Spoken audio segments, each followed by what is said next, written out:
Who are the Orishas? The light descended. It was not yet a physical light, but rather a spiritual light, the light of being and consciousness. The darkness, its twin, comprehended it not. Nevertheless, it conspired against the light and sought to corrupt its path. This spiritual light traveled at the speed of thought, for it soon became thought.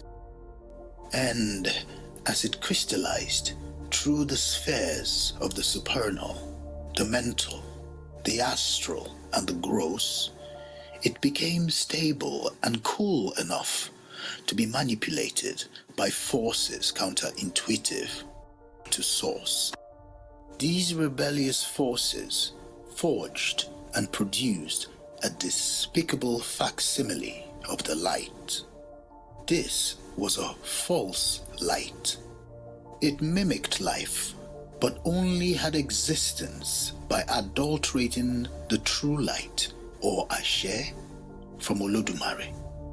Hence, humans, instead of telepathy, developed telecommunication.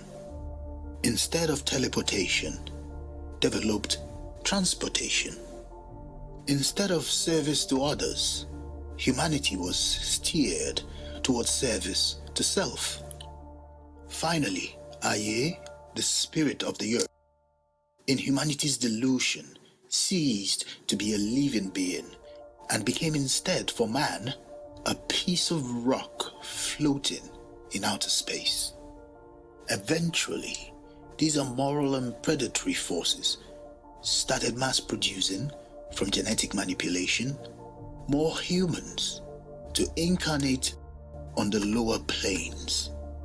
These incarnates were not humans at all, but rather empty soulless vessels that served as conduits for the children of abomination residing in the darkness.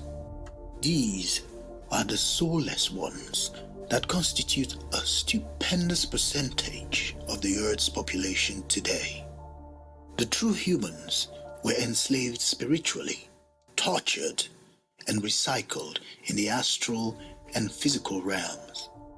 Slavery is not a human invention any more than oxygen is. Nevertheless, the Orishas still reside on the true spiritual earths, which their chief, the Orisha Obatala, under the instruction of Olodumare, created.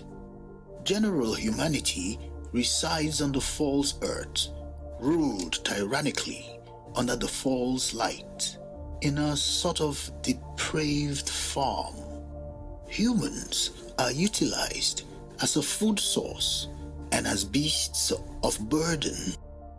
Many experience this as depression, a mental and spiritual exhaustion, as well as a palpable sense of lack of control in their lives. Hence, the primordial Orishas of the true light, shrouded in love and wisdom, seek to guide the called back to the spiritual earth, the so-called heaven of Christian fantasies. But who are the Orishas really? This question has been summarily discussed in the last chapter. Nevertheless, let us delve deeper. Firstly, the Orishas are high vibrational entities who reside in a world and universe as far removed from Earth as expeditiousness is from a snail. They are a group intelligence that contacted the false earth through the people of the Yorubas eons ago. Similarly, the 17th century occultist John Dee, who served as court astronomer and advisor for Queen Elizabeth I, had received contact with the Enochian angels.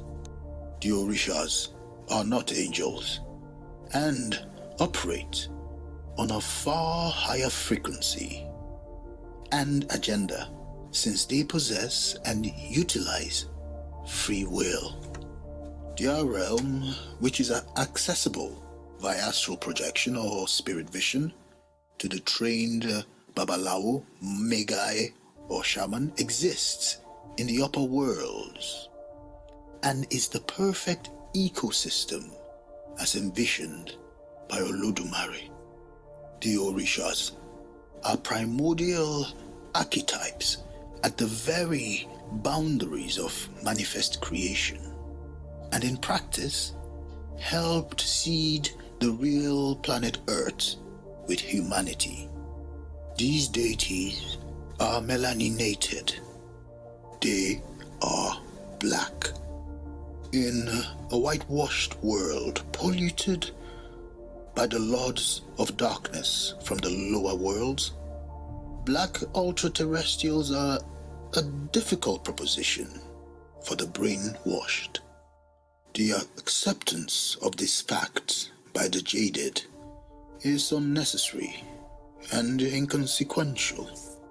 Politically, it is easier to accept little green men than 14-foot tall black deities of wrath and power like Shango by the spiritually lobotomized masses. Nevertheless, the Orishas proceeded directly from Olodumare, the supreme source of life, who exists outside existence and yet emanates all existence. They are energy patterns ordained by the Creator to now act as psychopumps for humanity. Humanity is dead. But like Osiris, Dionysus, Persephone, Odin, Ganesha, Lemikanen, Tammuz, Krishna, and Jesus the Christ, there is a resurrection that awaits humanity. Humanity is kept in a low vibrational state by a host of malevolent entities, but primarily by the collective that I will refer to as the Lords of Lower Darkness. They are not evil, just amoral, opportunistic parasites. This volume will not give too much attention to them, as they are ultimately inconsequential.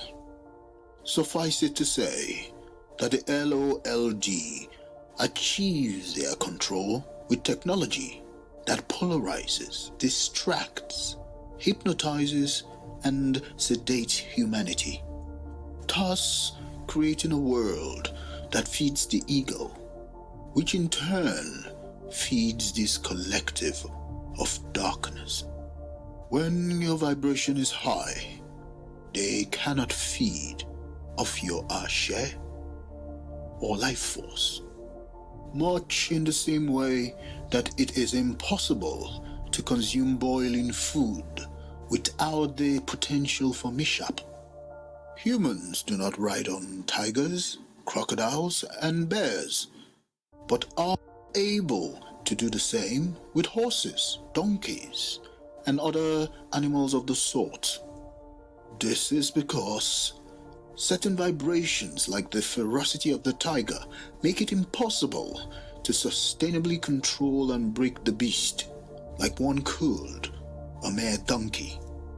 These entities ride and control most humans as easily as a man would control a horse or a luxury vehicle. Humans are brokered and sold as slaves in the astral realms, much the same way we broker and sell each other as literal or corporate slaves.